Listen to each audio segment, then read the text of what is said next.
Well, hello there. It's good to have you back. You're always welcome here at Lamplighter Theatre. On our last visit... excuse me, sir. Do you run this place? My name is Finian Jones, and you are? Oh, I'm Thomas. It's been a really awful day at the end of a really awful week, in the middle of a really awful life. I have the perfect prescription for suffering. Sir Malcolm and the Missing Prince, a tale of long ago. You just open up that book and you will be connected. Ta-ta! I have told you, you are no longer Hubert. Your name is Hugh. Hugh is no name for a prince. Which is fitting, because you no longer are the prince. Ellie, you would not accept this gold piece as money, but would you accept it as a gift to wear upon your neck? I believe I could. Thank you. That's Lady Mary Montague, the Duchess. Would you like to live in a castle? I am in need of a page. I must stay here with Dame Martha. Why? Had I this offer a few years ago, I would not have refused the comforts of castle life. But things are different now, and so am I. She needs me, and I need her. An order from the Duke. Yes, we know that the Duke owns our wood. The Duke is now imposing a cottage tax. I cannot pay a new tax. Pay what you owe, or you will lose your home and face imprisonment. This is treachery. I fear we will not survive the winter.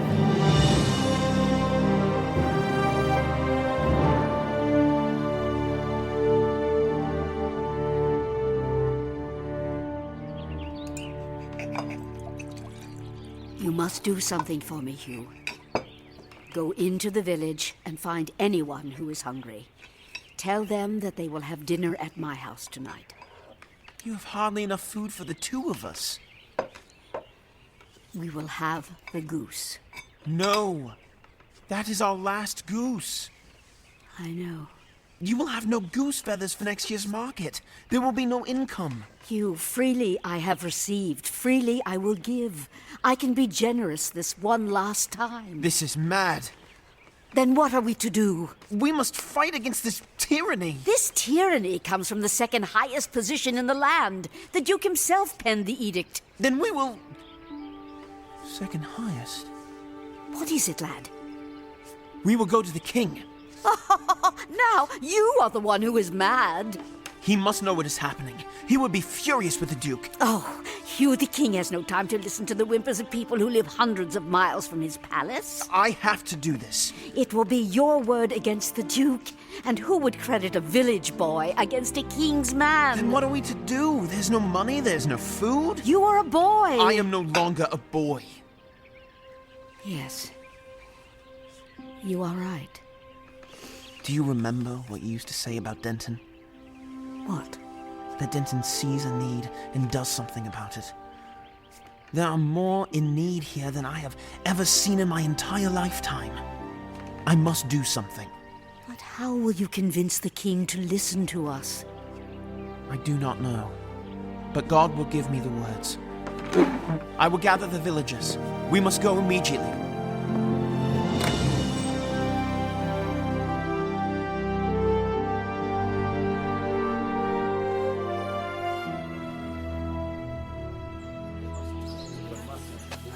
We will not have enough food for the journey. We will work for our food along the way. It is a months-long journey. Yes.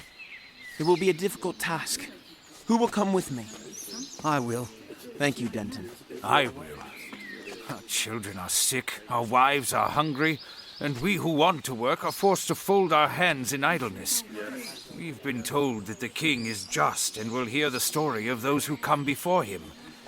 I see little other choice than to go to him. Who else? Let me go. Take me with you. I'll go. We must also take Dame Martha. Oh, nonsense. I could never make the journey. Your story must be the one that saves us all. Your geese have been killed, your hearth is cold, your son has been beaten. Your story is the most likely to move the king. But the journey will take weeks longer if I were to go. Then it will take weeks longer. For the sake of the rest of us, will you not go? If for no other reason than it will keep you and me together, I will go. Good. We leave in the morning. You're listening to Lamplighter Theatre. Come visit us at lamplighter.net. 1 week could change your life. If God is calling you to the creative arts, writing, acting, Rise, Sir Constant. music, painting, photography, film, Quiet on the set! Action! you're invited to the Lamplighter Guild. You'll experience the power of God's Word. You can make a short movie, write scripts, paint, compose music, and much more. And you can create your own audio drama with the creative masters who worked on Lamplighter Theatre and Adventures in Odyssey. Surrounded by a sky lake high above breathtaking vistas, you'll experience the presence of God. And you'll discover how God's Word is the key to unlock true creativity. I'll never be the same. The Guild radically altered my life. Unexpected, unexplainable. 1 week could change your life. The Lamplighter Guild. Space is limited, so register now at lamplighterguild.com. lamplighterguild.com. Welcome back to Lamplighter Theatre.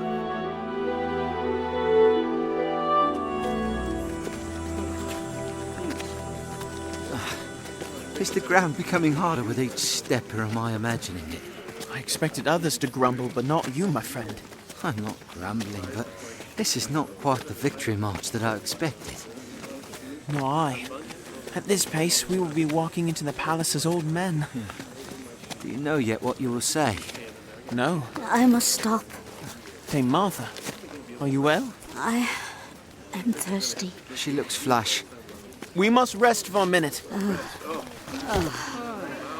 Oh, boys, I am so sorry.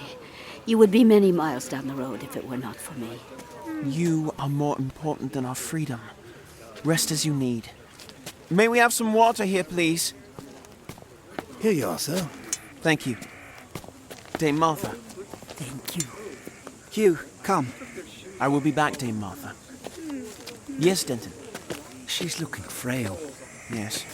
Perhaps we should rethink our decision. One of us could make our way back to our village with her. I've been thinking the same. My heart breaks for her. But this journey is in vain if Dame Martha dies en route. If you lads are thinking of taking me back to the village, I will have none of it. The Lord has been my refuge and strength, an ever-present help in the time of trouble. He has never forsaken me. In my lifetime, I have lived through terrible storms, grueling famines, and 2 revolutions. A simple journey of 100 miles or so will not break my spirit if I have placed my trust in him. I will speak to the king if I must do it while lying on my back. I am ready. Let us go. Perhaps we should go on. Agreed.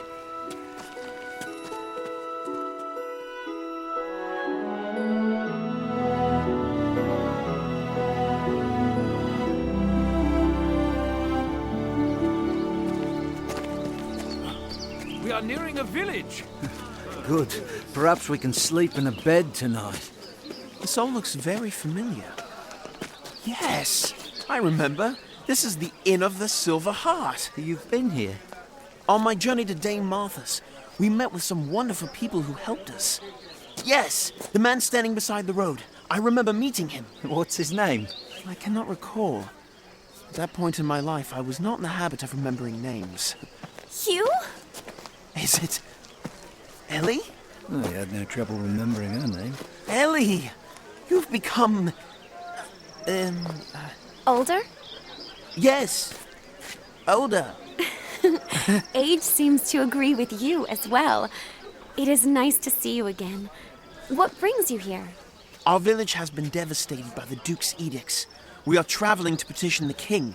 Yes, I hear word of how the Duke's laws have destroyed so many lives.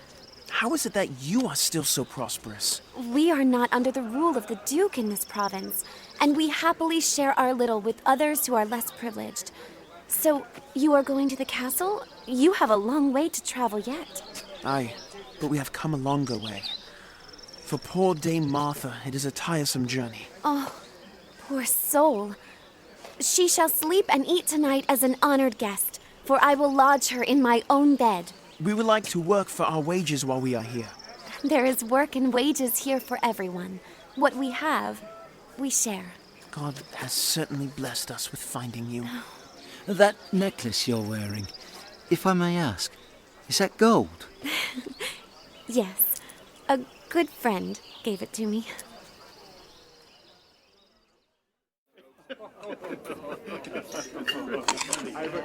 And I must say, I have never been shown such hospitality in all my life. Neither have I. I'm finally able to eat without worry that I might be eating tomorrow's meal as well. If we hadn't such an important task ahead of us, I would be willing to spend many more days here. Hugh. Ellie. I have news. What? There was a man from the castle here today. He was riding hard and stopped only for a drink of water. He said that the king would hold court in 6 days, and that would be the last court until autumn. But no, Ellie. The king holds court every week. It is the last court this summer. Some say the king means to sail for foreign shores. 6 days? We cannot hope to reach the castle in less than 2 weeks. On foot, the journey would be 2 weeks. What are you saying? All day I have been thinking, and this is what you should do. This gold piece will pay for a cart in which Dame Martha can ride. Traveling so, you can reach the castle in 6 or perhaps 5 days. In all my life, I never would have dreamed that my gift would be given back to me. Give, and it will be given unto you. God will always repay kindness. Your kindness will be repaid as well, Ellie. Thank you.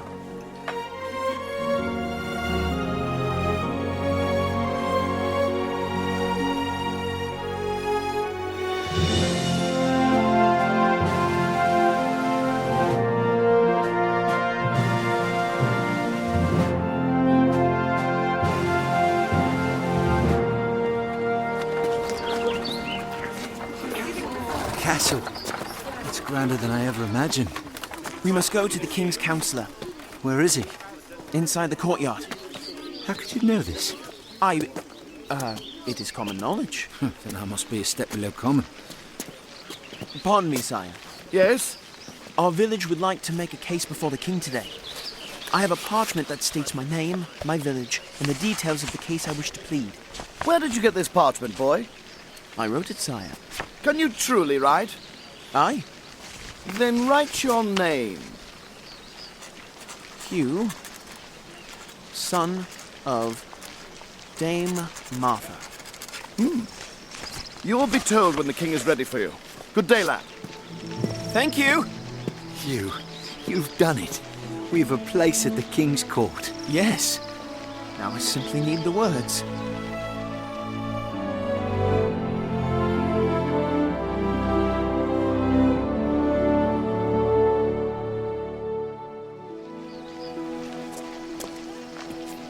Are you well, Dame Martha? Would you like some water? Oh, no, thank you, dear. In my nervousness, I fear I would choke on it. You have no need to be nervous. We shall only speak the truth. Hugh, Dame Martha, I've news. Yes? What is it, Denton? The Duke is here. The Duke? You cannot make a case against the Duke while he is present in the court with you. A wrong is a wrong. Whether the Duke be at his castle in the north or at our elbow. He will have you hanging from the gallows before sundown. Do you think we have come so far to stop now? But the Duke is the king's friend. Aye, and we are the king's people. I will plead the case. How is it that a heavy heart can be so pleased at the same time? I shall tell the others to pray. Dame Martha is not the only one who's pleased. I am doing what needs to be done. A good friend taught me that. You came to us such a useless little boy. You'd never touched an axe, cleaned a plate or milked a goat. Now you're one who leads and others follow. My father told me he was sending me to a new school. I was expecting to be taught in one of the great schools by esteemed philosophers and teachers. Instead, I was taught in a simple cottage by a humble woman. You and Dame Martha taught me about responsibility and hard work. But my heart never would have been in the right place to learn such things if God hadn't humbled me from the start of this journey. He stripped me of everything. My father had to give me up and place me into the hands of a greater father, supposed to make room for me to grow. Alas, my father has probably replaced me with a more worthy son. I wonder if I was ever his son at all.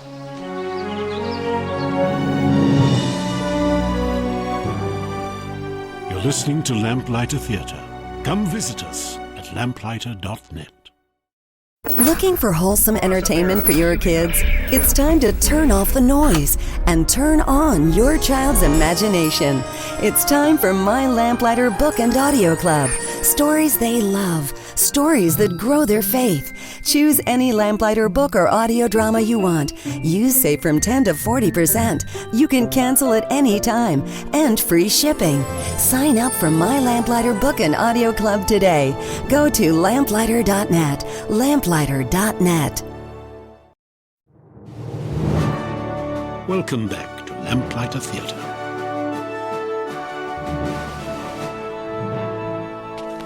The case of Dame Martha of the province of the Black Duke and the king's judgment for the breaking of the king's laws. Your Highness, yes?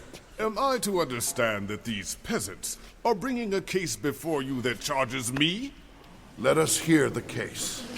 Who tries the case? Hugh, son of Dame Martha.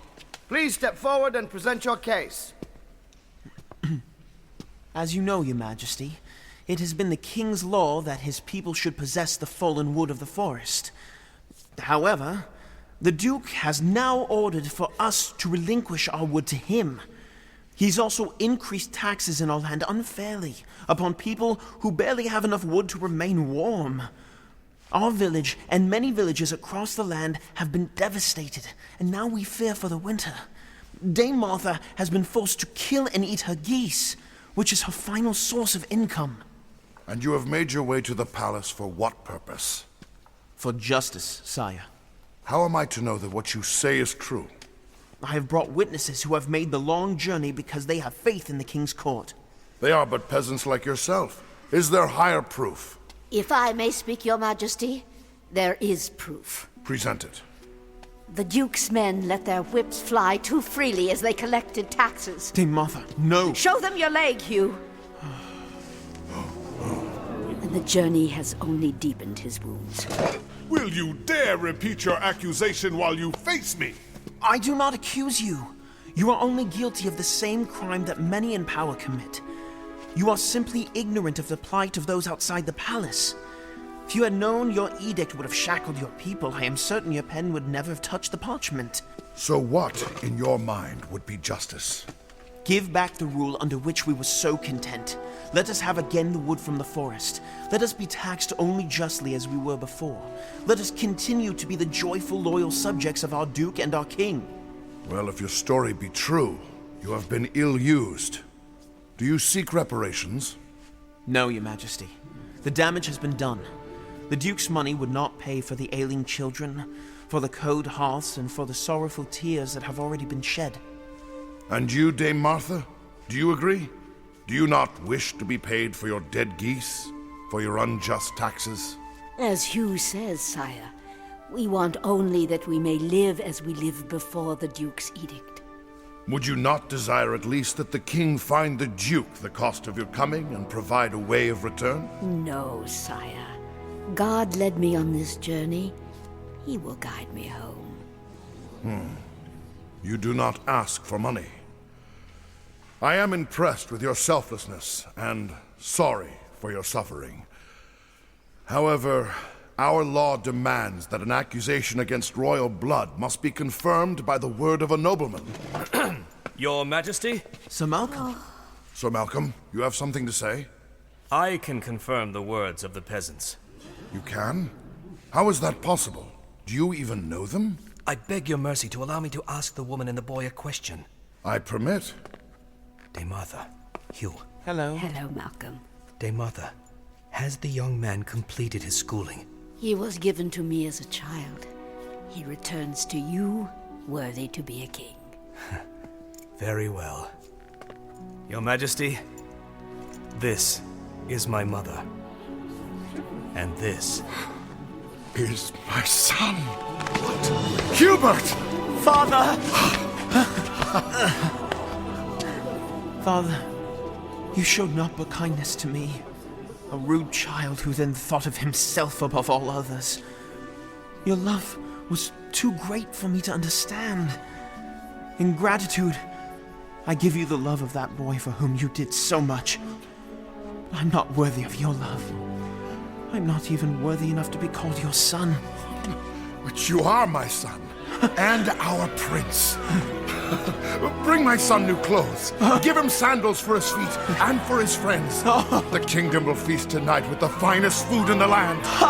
Prince Hubert, your people. My people, your prince. A prince who will one day be your king.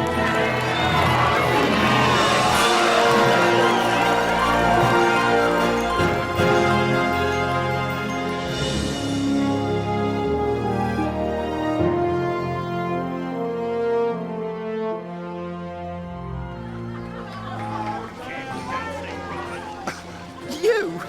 How could you... I mean... You may speak, Denton. You lived so long with us, and you never told anyone. Would you have believed me if I had told you? What? No. This is why I kept the secret. All this time I was chopping wood with royal blood. Prince Hubert. I am Hugh Denton. To you I will always be Hugh. And we will forevermore be together at the palace. Oh, Hugh, I cannot stay here. Why? I must return home. My father's getting older and will need my help cutting wood. Once again, you are fulfilling needs wherever you see them. You are a good son and friend. Someday I will make the journey to return and see my friend the king. Dame Martha, have you had your fill of food? No, I will not have to eat again for weeks. Your home is here now. You deserve to be treated like royalty. Oh, I deserve nothing, Hugh. But I will not turn down a warm bed. May I speak to you for a moment? Yes, of course. Pardon. Oh, Sir Malcolm, I must show you all that I can do. I can chop wood, I can plant a garden, and I can teach others as well. Your schooling has taught you well. I ask your forgiveness for forcing you into such a hard lesson at such a young age. There's no need for apologies. The journey on which you led me was hard, but it was a journey of necessity. I was not ready to be a king, for I know now that in order to become a king, I first needed to become a servant. You will be an honorable king, Prince Hubert. I will serve you as I have served your father. And I will serve you as well.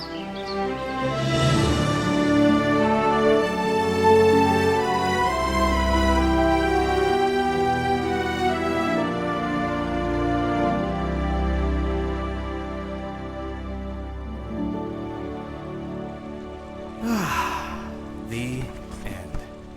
So! Oh, sorry. I didn't see you there. Finian, right? Yes, correct. Now, tell me, Thomas, what did you think of the book? Good. Good story. You know, some people believe that life means suffering. I can relate, especially today. Yes, but I believe suffering has a purpose. Okay. Suffering produces endurance, which produces character, which in turn produces hope. And Thomas, you can have a hope that never disappoints. Your tow truck is here. Huh? The tow truck? You know, to pick up your car. Right. Right, yeah. Now, question. When do you think it was that Hugh proved himself fit to be a king? Well, I guess it was when he stood up for his village. But was Hugh ready to stand up for his people before he went through suffering? Why are you looking at me like that? Because, Thomas, it is easier to get lost in your work than it is to face the messy stuff of life. Sometimes the messes you may have made. But your son is worth fighting for, and you know that. Yeah, I do. So fight for him, Thomas. You grow so that he can grow. The suffering is just the first step toward hope. You kind of make it sound like my car breaking down today is part of some noble quest. Maybe it is.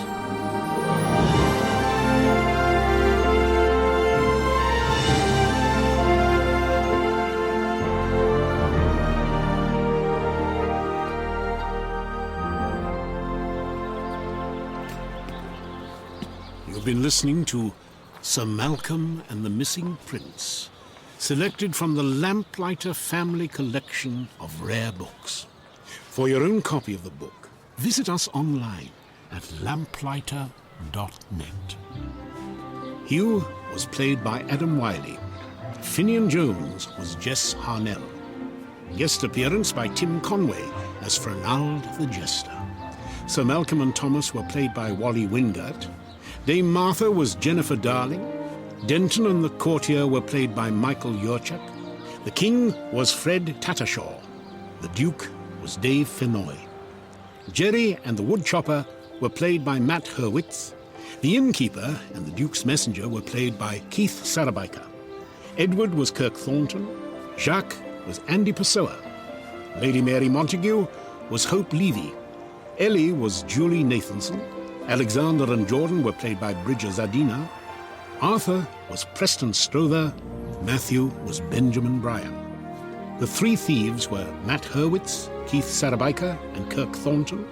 Additional voices by Spencer Drury and Sheila Green. This audio play was written and directed by Marshall Younger. Bookend story by John Fornoff. Sound design by Mark Drury with Remarkable Productions with assistance from Dwayne Harms. Recorded at Salami Studios, North Hollywood, California. Music composed by John Campbell. Our producer, John Fornoff. Associate producer, Bob Hoos. And our executive producers, Mark and Deborah Hamby. And I'm your host, John Rhys Davis. We've enjoyed our visit with you. Come back soon. You're always welcome here at Lamplighter Theatre.